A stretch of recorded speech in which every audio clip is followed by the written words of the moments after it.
My name is Jessica and I'm here from Plan Sweden, and I'm standing here with the Minister for Development for International Development Cooperation, Gunilla Carlsson. So what is a Minister for International Development Cooperation do?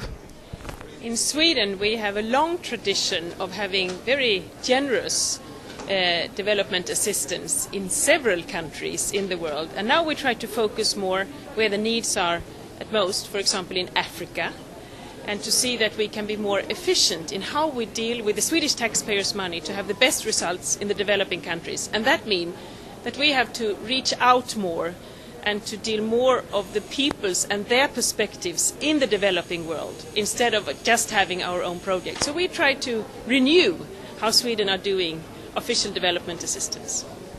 Okay, and in which way do you think youth is important in climate and democracy questions? Because, the correct answer and the political one is that youth is our future. But I think if you look from a European perspective, but also Swedish, that there are so huge gaps today. In Europe we have an aging population.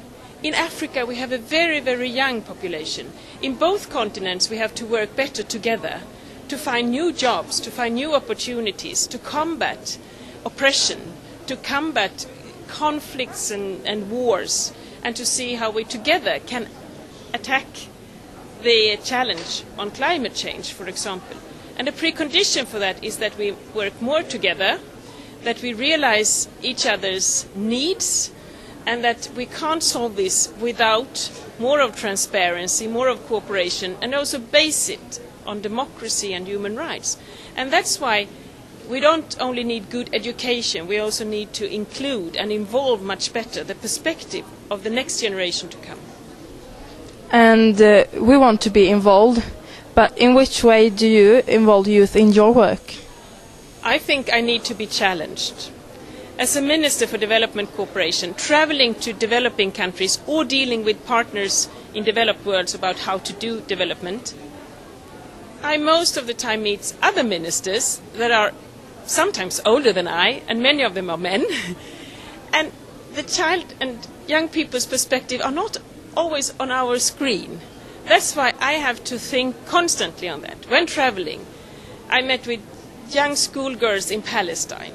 I recently went to Mali and to talk with those girls that has been abandoned by their families because they refused organized marriage. I visited child soldiers in Democratic Republic of Congo.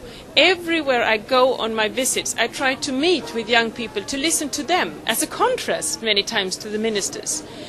But here I think, again, that I need to have more support, but also more challenges at home, in Sweden and in Europe, to see that we also learn from the young generation here in Europe about what is your perspective, how do you think we should cooperate, because I think you can learn us a lot, not only when it comes to climate change and democracy, but also when it comes to youth employment, when it comes to education systems and things like that. Because one thing I've learned, I have a 12-year-old daughter at home, is that people are the same all over the world, but we have different opportunities, and we need to have more of equal opportunities.